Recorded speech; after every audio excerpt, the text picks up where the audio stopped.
They told me I had only minutes to live. My family stood around my bed, holding my hands, crying.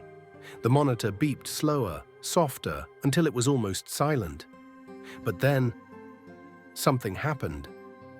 That's how it began. Not with fear, but with a strange calm. The pain that had crushed my chest vanished like smoke. The weight lifted, and I felt lighter than air. When I opened my eyes, the hospital room was gone. I stood on a path made of light. The air itself glowed, and the sky shimmered with colors no artist could paint. The sound of music floated around me, soft at first, then swelling like a wave. It wasn't coming from an instrument, it was everywhere, like creation itself was singing. I turned around, expecting to see the doctors, the IV lines, my family. But there was nothing behind me, only a long bridge stretching into brilliance. My heart raced, but not from fear. It was an ache of wonder. Then I heard it. A voice. Come. It was gentle, yet unshakable, like thunder wrapped in love. My name echoed in that voice, as if the universe knew who I was.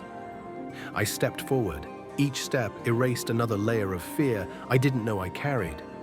The further I walked, the clearer everything became. The road, the fragrance of flowers I'd never smelled, the distant sound of laughter. And then I saw them. Gates, vast and radiant, towering higher than I could see.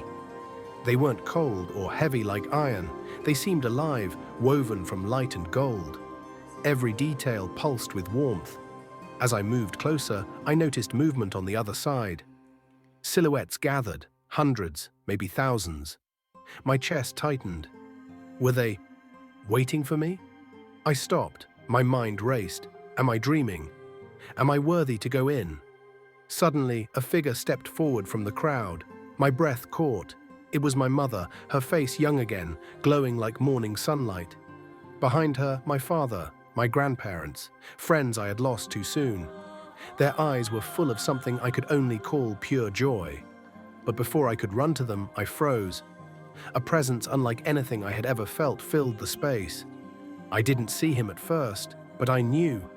This was the Lord, the Creator, the one I had prayed to in whispers and forgotten in my busyness, the one who saw every tear, every mistake, every small act of kindness no one noticed. The music swelled, and the gates began to open. Fear and love collided inside me.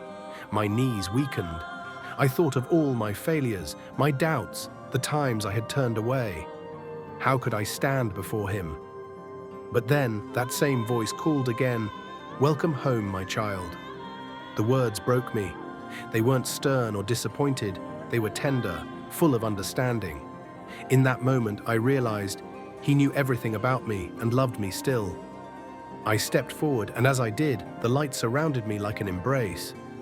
My mother's arms opened wide, my friends were laughing, and I felt whole for the first time. There were no clocks here, no pain, no goodbye. Only peace so deep it felt endless. As I crossed the threshold, the voice spoke one last time. "This is not the end, it's the beginning."